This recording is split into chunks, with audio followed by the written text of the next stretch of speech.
name is Jeff Coriel, and I am a staff member here at the School of Informatics. My official title is Multimedia Producer, and I've been here at the school for about 5 years. Some of my duties include produce multimedia content for the school websites and any satellite or kind of offshoot websites that we have. Another category I would say would be to produce distance education content for the school, and that entails recording lectures and then producing them and posting them online. And the third part would be help run the equipment checkout program that the school has, where we rent out equipment that students can use so they can finish their projects, things of that sort. And I'd kind of lump into that troubleshooting. I mean, as a member of the technology team, we all have to help troubleshoot problems that pop up during the day. Producing online content for the school websites involves pre-production, which would be planning the setting for the shoot, planning the overall theme of the piece, what the message needs to be, down to preparing interview questions.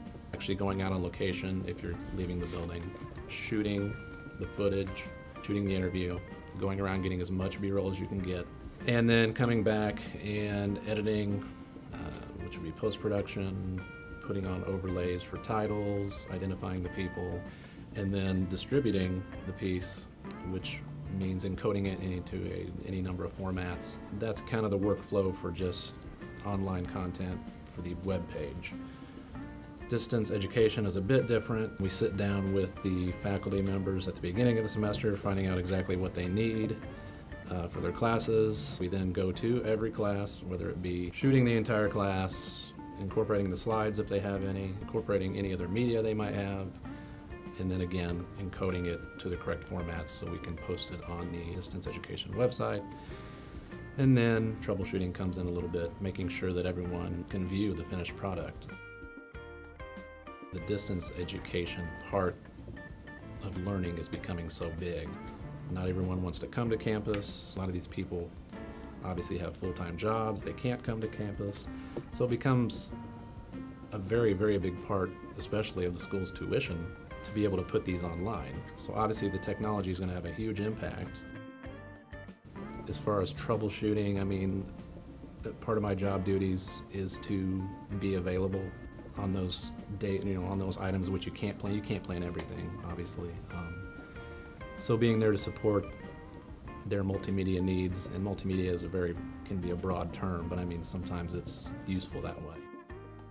The best way to stay up on video technology, personally for me, is to, again, I get to just play with this stuff every day. So even though I might not be particularly recording something at the moment, we're always around cameras and audio. Maybe we can incorporate something for the future.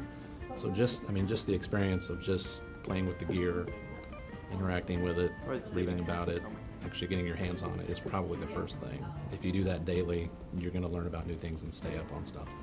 Other than that, the normal things that people might do, I mean, this is the internet age, so there's blogs, there's magazines, there's plenty of conferences that they'll send you to stay on top of things. But really, the key is just getting your hands on things, and because we have to do it every day, I mean, you can't not stay up on things.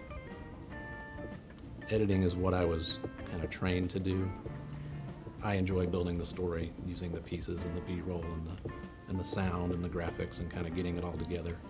It's really kind of cool when you get it all into the timeline, and it can be daunting when you have the blank space. It's kind of like the blank page. When you have the blank timeline, it's a little intimidating, but when you get it all built in, you see all the little pieces, that's when you feel you've done, I get excited, you feel like you've completed something.